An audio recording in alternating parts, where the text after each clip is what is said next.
Okay, let me reflect a bit on this new age Tantra practices and principles about consent, about boundaries, setting your limits, and all that. And more specifically, they like to bundle it up. There is also this RBDSM conversation that is kind of the sum of all these things together, in my opinion, that I totally cannot resonate with, or I have a strong resistance against, let's say, to be more precise.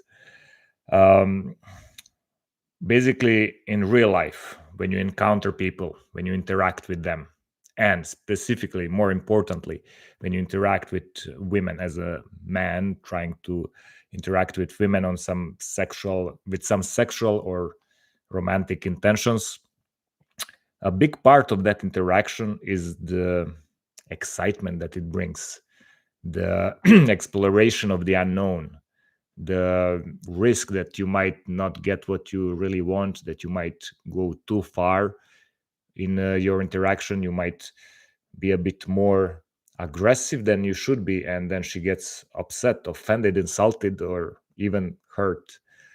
Or maybe you don't go far enough and then it just fades away and nothing happens. But all this is part of life, and this is the beauty of it.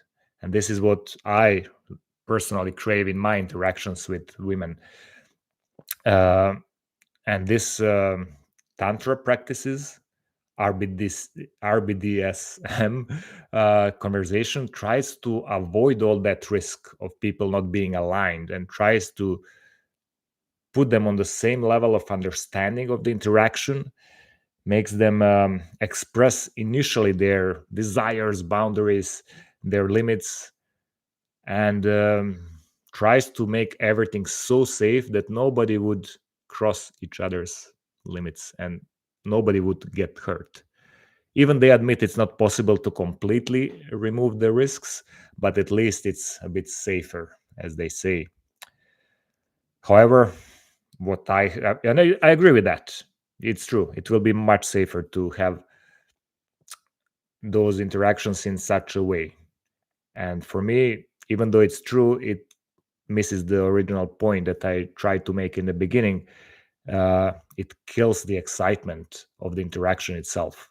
It kills all the fun and joy and the reason why I got into it in the first place. Um, there's almost no activity in life where you can have super fun and excitement experience while it's still being super safe and without any risks. And you need to find your balance between those two. And for me, yeah, if I want to be super safe, I can stay at home and hide and nobody will see me or touch me or hurt me, most likely.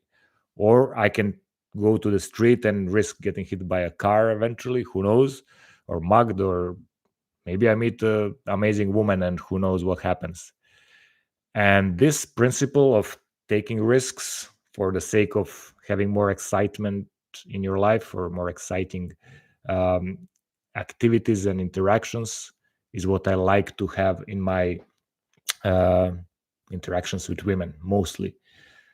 If I want to be really careful and strict about not getting any surprises, yeah, that's more like a professional relationship. I don't mind that. I can have an interview with the person, check their abilities, try to see how far they would go to satisfy my requirements and hire them or not, and minimize the surprises and have really um, predictable relationship with them. And that's okay for professional purposes, but for romantic sexual interactions, definitely it's not okay for me. And yes, I'm aware that I might hurt some people like this. There is a risk of that. I could get hurt, and I did get hurt in the past.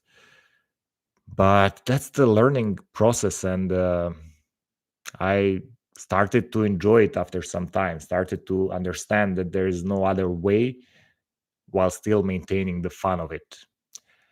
Now it's up to you if you want to have more fun or more safety in your interactions. Find some balance. For me personally, this RBDSM is extremely going on the other side of super safe and super not fun way of interacting between sexes. And if a girl comes to me and initially she already insists on having this RBDSM conversation, whatever, before we even kiss or make any other interactions, I playfully decline.